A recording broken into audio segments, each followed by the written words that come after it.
Hello my dear students, मैं Ajay sir फिर से अपने यूट्यूब चैनल पर आप सभी का स्वागत करता हूं। आज हम पढ़ने जा रहे हैं क्लास 12th केमिस्ट्री का चैप्टर 8 डी ब्लॉक व एफ ब्लॉक के तत्व।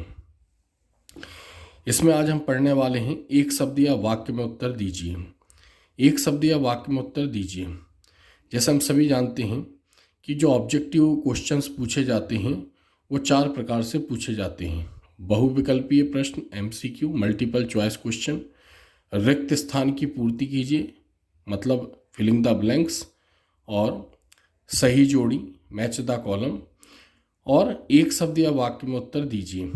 तो इस चैप्टर में से जो भी ऑब्जेक्टिव क्वेश्चन जिस रूप में भी पूछे गए हैं, आज हम उनको एक शब्द या वाक्य के रूप में हम उनको पढ़ेंगे।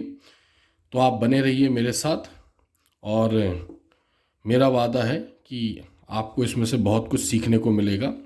तो पहला क्वेश्चन हम देखते हैं, डी ब्लॉक के तत्व क्या कहलाते हैं।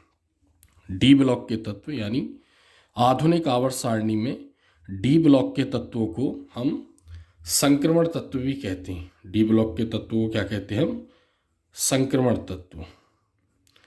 संक्रमण तत्व, वैसे संक्रमण तत्व का अर्थ होता है परिवर्ती गुण प्रदर्शित करने वाले तत्व। तो डी ब्लॉक के तत्व बहुत सारे गुण प्रदर्शित करते हैं, इनके गुण लगातार रूप से बदलते हैं, इसलिए हम इनको परिवर्ती गुण प्रदर्शित करने वाले तत्व भी कहते हैं। नेक्स्ट क्वेश्चन देखते हैं, सेकंड, एफ ब्लॉक के तत्व क्या कहलाते हैं। एफ ब्लॉक के तत्व, चूंकि हम जानते हैं आधुनिक आवर्त सारणी में एफ ब्लॉक के तत्वों को मुख्य आवर्त सारणी के बाहर नीचे अलग से रखा गया है और संक्रमण तत्वों के अंदर से वो बाहर आए हैं, यानी संक्रमण तत्वों के अंदर से उनको बाहर रखा गया है, इसलिए हम इन्हें अंतः संक्रमण तत्व कहते हैं।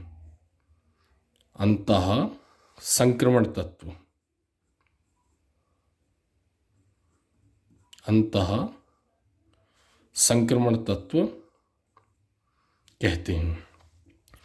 नेक्स्ट क्वेश्चन हम तीसरा देखते हैं, प्रथम अंतः संक्रमण तत्व कहलाते हैं, या हम कह सकते हैं कि प्रथम अंतर संक्रमण तत्व क्या कहलाते हैं। तो हम जानते हैं एफ ब्लॉक के तत्वों को आधुनिक आवर्त सारणी के बाहर नीचे अलग से 2 श्रेणियों में रखा गया है। पहली श्रेणी, चूंकि इनको अंतः संक्रमण तत्व कहते हैं, इसलिए पहली श्रेणी यानी प्रथम श्रेणी को हम प्रथम अंतः संक्रमण तत्व, और जो दूसरी श्रेणी कहलाएगी वो द्वितीय अंतः संक्रमण तत्व कहलाएगी। इसके बारे में थोड़ा सा हम और भी बता दें। प्रथम अंतः संक्रमण तत्व लैंथेनम के बाद रखे गए, इसलिए इनको लैंथेनाइड भी कहते हैं, और द्वितीय अंतः संक्रमण तत्व को एक्टिनियम के बाद रखा गया, इसलिए हम एक्टिनाइड भी कहते हैं। तो प्रथम अंतः संक्रमण तत्व कहलाते हैं। तो हम ऐसा कह सकते हैं कि प्रथम अंतः संक्रमण तत्व को हम लैंथेनाइड कहते हैं। क्या कहते हैं? लैंथेनाइड। लैंथेनाइड मतलब लैंथेनम के बाद आने वाले 14 तत्वों की अंतः संक्रमण श्रेणी को लैंथेनाइड कहते हैं, जबकि एक्टिनियम के बाद आने वाले 14 अंतः संक्रमण तत्वों की श्रेणी को हम एक्टिनाइड कहते हैं। तो हम सभी जानते हैं एफ ब्लॉक के तत्वों को मुख्य आधुनिक आवर्त सारणी के बाहर 2 श्रेणियों में रखा गया है, यानी लैंथेनाइड और एक्टिनाइड। लैंथेनाइड में इलेक्ट्रॉन 4f में जाते हैं, इसलिए इसको 4f श्रेणी भी कहते हैं। तो हम कह सकते हैं लैंथेनाइड को 4f श्रेणी या प्रथम अंतः संक्रमण तत्व भी कहते हैं। और एक्टिनाइड के बारे में भी हम आगे पढ़ेंगे। एक्टिनाइड को द्वितीय अंतः संक्रमण तत्व या द्वितीय अंतः संक्रमण श्रेणी या 5f श्रेणी भी कहते हैं। नेक्स्ट फोर्थ क्वेश्चन देखते हैं, एक्टिनाइड तत्वों की प्रकृति कैसी होती है। एक्टिनाइड यानी सभी एक्टिनाइड रेडियो एक्टिव प्रकृति के होते हैं, यानी हम इसको क्या लिखेंगे? Radio active. रेडियो एक्टिव प्रकृति के होते हैं, जिसको हम हिंदी में रेडियोधर्मी भी बोलते हैं।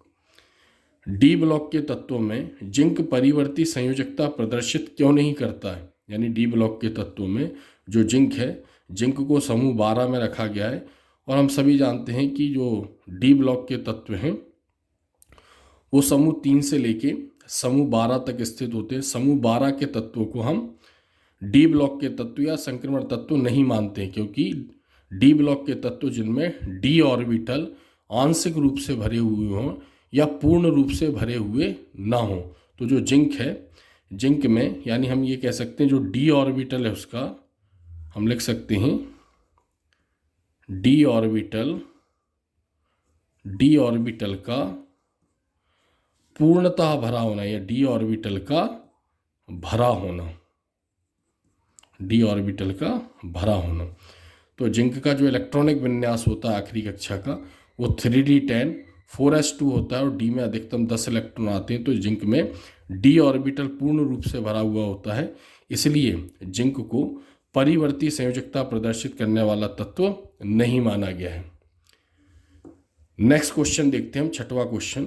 चुंबकीय क्षेत्र द्वारा आकर्षित होने वाले पदार्थ क्या कहलाते हैं? चुंबकीय क्षेत्र यानी चूंकि केमिस्ट्री या रसायन विज्ञान में ऐसे परमाणु जिनमें अयुग्मित इलेक्ट्रॉन होते हैं चुंबकीय क्षेत्र का निर्माण करते हैं। तो अगर उनको चुंबकीय क्षेत्र में ले जाया जाता है तो वो चुंबकीय क्षेत्र द्वारा आकर्षित होते हैं। ऐसे पदार्थों को हम अनुचुंबकीय पदार्थ कहते हैं। अनुचुंबकीय पदार्थ कहते हैं, यानी चुंबकीय क्षेत्र द्वारा आकर्षित होने वाले पदार्थ को हम अनुचुंबकीय पदार्थ कहते हैं। नेक्स्ट 7वें नंबर का क्वेश्चन देखते हैं। Fe+2 ion. Fe+2 आयन मतलब जब आयरन 2 इलेक्ट्रॉन त्यागता है तो उसके ऊपर +2 आवेश आ जाएगा। तो Fe+2 आयन, चूंकि आयरन 3 इलेक्ट्रॉन भी देता है तो यहाँ हम किसकी बात कर रहे हैं? Fe+2 ion. आयरन 2 इलेक्ट्रॉन देने पर फेरस कहलाता है, 3 इलेक्ट्रॉन देने पर फेरिक कहलाता है। तो Fe+2 आयन में अयुग्मित इलेक्ट्रॉनों की संख्या कितनी होती है? तो अयुग्मित इलेक्ट्रॉनों की संख्या निकालने के लिए हमें आयरन का इलेक्ट्रॉनिक विन्यास लिखना पड़ेगा। आयरन का परमाणु क्रमांक 26 होता है और जो इसकी आखिरी कक्षा होती है वो 3d6 और 4s2 होती है। तो आयरन 2 इलेक्ट्रॉन जब देता है अपने तो उसके डी ऑर्बिटल में 4 अयुग्मित इलेक्ट्रॉन होते हैं। तो इसका आंसर है 4 अयुग्मित इलेक्ट्रॉन। 4 अयुग्मित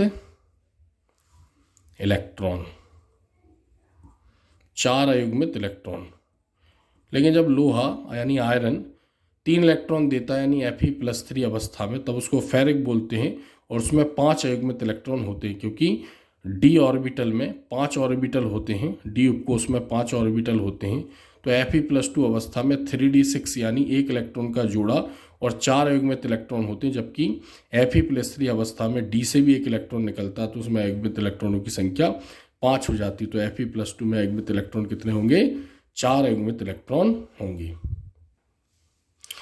क्रोमेल क्लोराइड। नेक्स्ट क्वेश्चन देखते हैं, क्वेश्चन नंबर 8। क्रोमेल क्लोराइड जिसका सूत्र होता है CrO2 Cl2। क्रोमेल क्लोराइड की वाष्पें किस रंग की होती हैं? तो क्रोमेल क्लोराइड की वाष्पें नारंगी, या हम ऐसा कह सकते हैं कि नारंगी ध्रुव धुएं के रूप में निकलती हैं।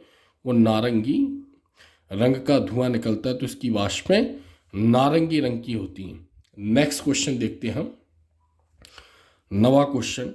डी ब्लॉक के तत्वों का सामान्य इलेक्ट्रॉनिक विन्यास लिखिए। तो डी ब्लॉक के तत्व क्या हैं? डी ब्लॉक के तत्व यानी वे तत्व जिनके अंतिम इलेक्ट्रॉन डी ऑर्बिटल में प्रवेश करते हैं, यानी जिनके अंतिम इलेक्ट्रॉन बाहर से ठीक पहले वाली कक्षा मतलब सेकंड लास्ट कक्षा के डी ऑर्बिटल में प्रवेश करते हैं, उनका इलेक्ट्रॉनिक विन्यास हमको बताना है। तो डी ब्लॉक के तत्वों का इलेक्ट्रॉनिक विन्यास n-1 d 1 to 10। हम जानते हैं डी उपकोष में 5 ऑर्बिटल होते हैं और एक ऑर्बिटल में अधिकतम इलेक्ट्रॉन 2 हो सकते हैं। इस प्रकार डी ऑर्बिटल में अधिकतम इलेक्ट्रॉन 10 हो सकते हैं। तो 1 से लेके 10 इलेक्ट्रॉन प्रवेश करते हैं। यहाँ हम इसको समझेंगे n-1 का अर्थ है बाहर से ठीक पहले वाली कक्षा, यानी अंतिम कोष और पहले वाली कक्षा उपांतिम कोष। तो n-1 d 1 to 10 ns 1 to 2, यानी जो आखिरी कक्षा है s उसमें 1 इलेक्ट्रॉन हो सकता है या फिर 2 इलेक्ट्रॉन हो सकते हैं। नेक्स्ट क्वेश्चन देखते हैं। एफ ब्लॉक के तत्वों का सामान्य इलेक्ट्रॉनिक विन्यास लिखिए। एफ ब्लॉक के तत्व जिनके अंतिम इलेक्ट्रॉन एफ ऑर्बिटल में या एफ उपकोष में प्रवेश करते हैं उन्हें एफ ब्लॉक के तत्व कहते हैं।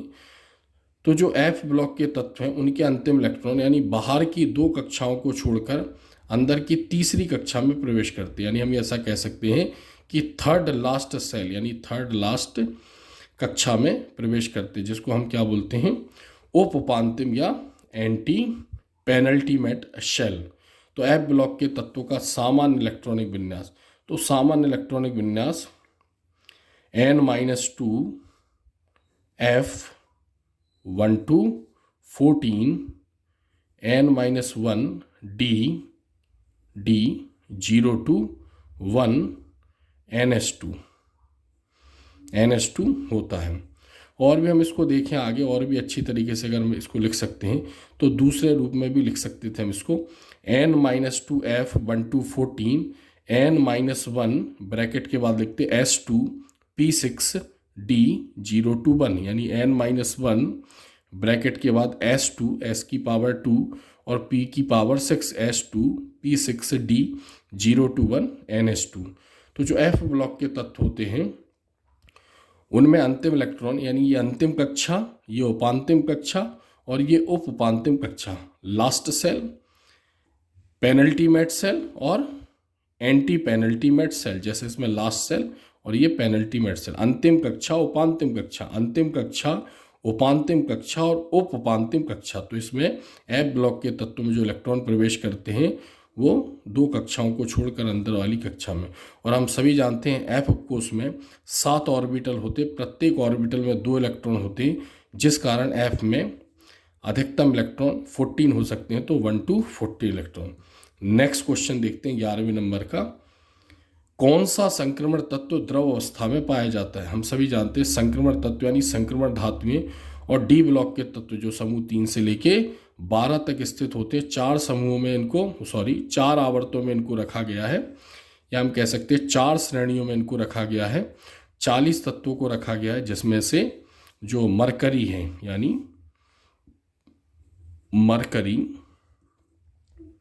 या पारा भी लिखते हैं, संकेत होता है इसका Hg, यह द्रव अवस्था में होता है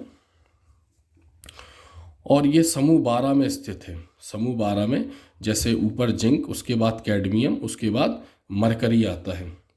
नेक्स्ट क्वेश्चन देखते हैं हम 12वें नंबर का क्वेश्चन। पोटेशियम डाइक्रोमेट K2Cr2O7 में क्रोमियम की ऑक्सीकरण अवस्था होती है। ऑक्सीकरण अवस्था होती है मतलब कि K2Cr2O7 में जो क्रोमियम है वो कितने इलेक्ट्रॉन त्यागता है। तो हमें क्रोमियम के इलेक्ट्रॉन निकालने के लिए हमने 11th क्लास में ही पढ़ा था, किसी अणु में या किसी यौगिक में जिस तत्व की ऑक्सीकरण अवस्था में ज्ञात करनी है, जैसे क्रोमियम की, उसको हम X मान लेंगे और बाकी उसमें उपस्थित अन्य सभी तत्वों या परमाणुओं की ऑक्सीकरण संख्या में पता होना चाहिए। तो पोटेशियम प्रथम समूह का है, पोटेशियम की ऑक्सीकरण संख्या +1 और ऑक्सीजन की ऑक्सीकरण संख्या 16वें समूह का है -2 होती है।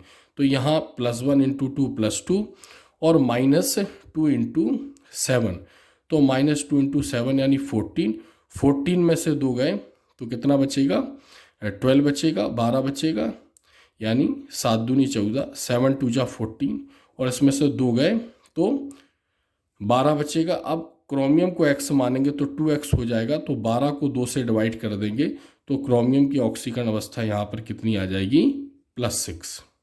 ठीक है, कितनी आ जाएगी, +6। समझ में आ गया। नेक्स्ट 13वां, लेंथेनाइडों तथा एक्टिनाइडों का सामान्य इलेक्ट्रॉनिक विन्यास लिखिए। यानी एग्जाम में लेंथेनाइड का इलेक्ट्रॉनिक विन्यास भी पूछ सकता है और एक्टिनाइड का सामान्य। सामान्य का अर्थ बता दें, सामान्य का अर्थ है किसी परमाणु की जब अंतिम कक्षा के इलेक्ट्रॉनों को बताया जाता है तो उसके लिए हम ये वर्ड यूज़ करते हैं कि जनरल इलेक्ट्रॉनिक कॉन्फ़िगरेशन, सामान्य इलेक्ट्रॉनिक विन्यास। तो ऐसे हम लेंथेनाइड का देखेंगे।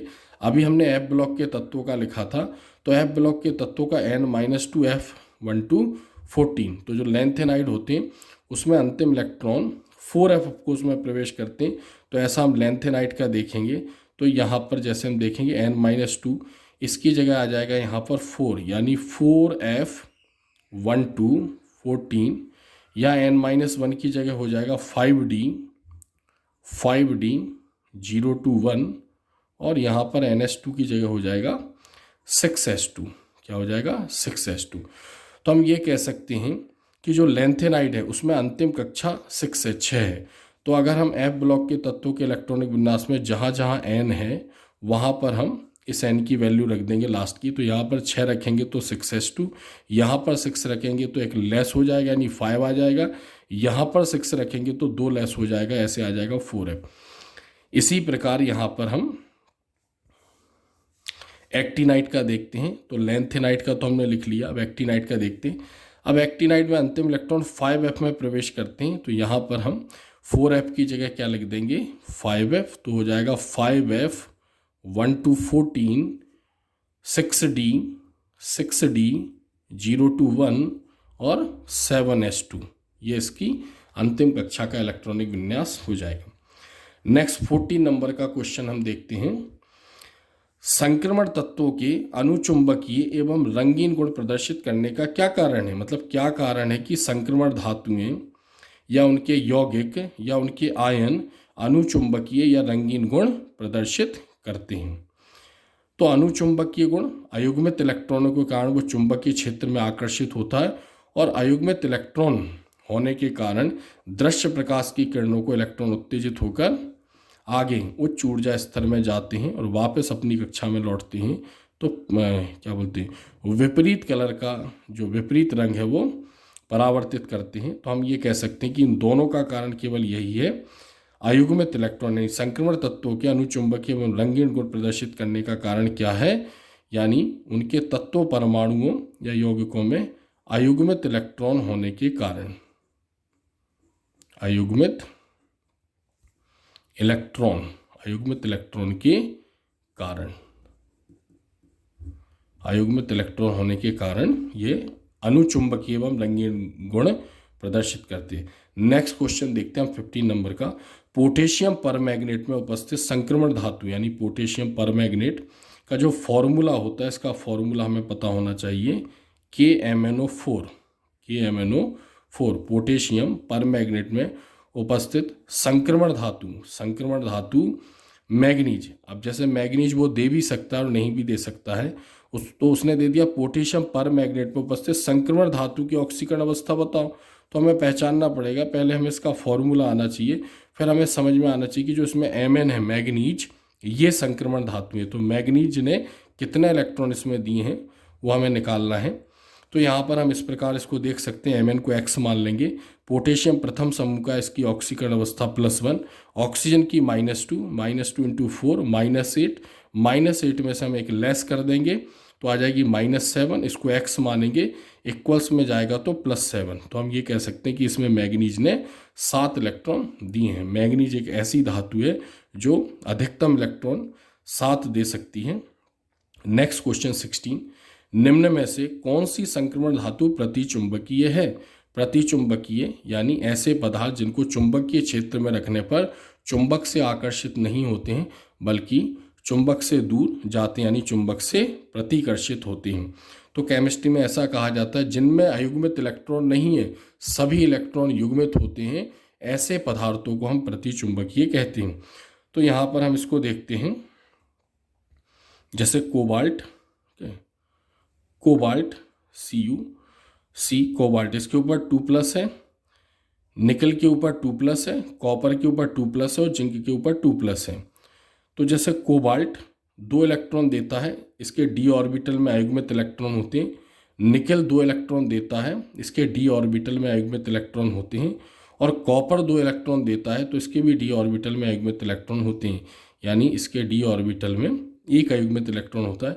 और जिंक जब 2 इलेक्ट्रॉन देता है तो इसका आखिरी कक्षा का इलेक्ट्रॉनिक विन्यास 3d10 और 4s2 होता है। तो ये 4s के इलेक्ट्रॉन देता है, इसके d पर कोई इफेक्ट नहीं पड़ता है। इसलिए हम ये कह सकते हैं कि जो जिंक है वो प्रतिचुंबकीय यानी चुंबकीय क्षेत्र में इसका कोई आकर्षण नहीं होगा। नेक्स्ट क्वेश्चन, निम्न में से कौन सा संक्रमण धातु आयन रंगीन है? रंगीन मतलब कलर्ड। तो रंगीन गुण अयुग्मित इलेक्ट्रॉनों की संख्या पर निर्भर होता है। यदि किसी संक्रमण धातु या तत्व के d ऑर्बिटल में अयुग्मित इलेक्ट्रॉन है तो वो अनुचुंबकीय गुण भी प्रदर्शित करेगा और रंगीन गुण भी प्रदर्शित करेगा। तो जब कॉपर एक इलेक्ट्रॉन देता है जैसे, तो इसका d ऑर्बिटल पूरा भरा हुआ होता है, यानी 3d10 4s1 होता है, तो 4s का इलेक्ट्रॉन देता है, इसमें d भरा हुआ है। इसी प्रकार स्कैंडियम का जो इलेक्ट्रॉनिक विन्यास होता है वो 3d1 4s2 होता है, तो 4s यानी s के भी 2 इलेक्ट्रॉन देगा और d का भी इलेक्ट्रॉन देगा, तो इसमें कोई भी एकमित इलेक्ट्रॉन नहीं होता है। इसी प्रकार टाइटेनियम की अंतिम कक्षा का इलेक्ट्रॉनिक विन्यास 3d2 और 4s2 होता है, तो ये भी अगर s के 2 इलेक्ट्रॉन देगा और d के 2 इलेक्ट्रॉन देगा, 4 इलेक्ट्रॉन देने पर इसमें भी कोई एकमित इलेक्ट्रॉन नहीं बचता। और यहाँ पर जो वैनेडियम है, वैनेडियम का इलेक्ट्रॉनिक विन्यास जैसे इसका 3d1 4s2, यहाँ इसका 3d2 4s2, 3d3 4s2, तो यहाँ पर वैनेडियम जब 2 इलेक्ट्रॉन देता है तो इसके d ऑर्बिटल में अयुग्मित इलेक्ट्रॉन होते हैं, यानी ये रंगीन गुण प्रदर्शित करता है।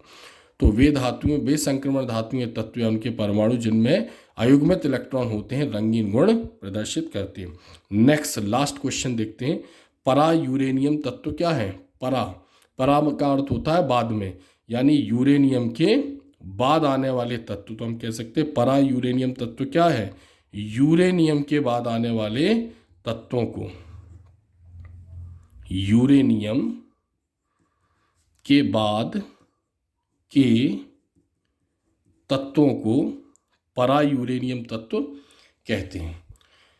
तो इस प्रकार हमने आज अच्छे और बहुत अच्छे क्वेश्चनों को पढ़ा है और उम्मीद करते हैं इन्हीं में से अभी तक ऑब्जेक्टिव एग्ज़ाम में पूछे आए हैं और पूछे जाते हैं और इन्हीं में भी आगे पूछे जाएंगे। 2023 के पेपर में संभवतः इसी में से ऑब्जेक्टिव पूछे जाएंगे।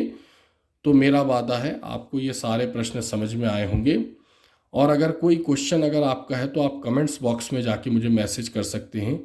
उम्मीद करता हूँ ये वीडियो आपको पसंद आया होगा। अगर ये वीडियो आपको पसंद आया है तो प्लीज़ वीडियो को लाइक करें, कमेंट्स करें, चैनल को सब्सक्राइब करें और वीडियो को ज़्यादा से ज़्यादा शेयर करें, ताकि जिनको इस वीडियो की रिक्वायरमेंट है उनके पास ये वीडियो आसानी से पहुंच जाएगा। और इसी के साथ हम नेक्स्ट एक नए वीडियो के साथ और एक बहुत अच्छे वीडियो के साथ फिर आपके सामने हाजिर होंगे। सभी का धन्यवाद।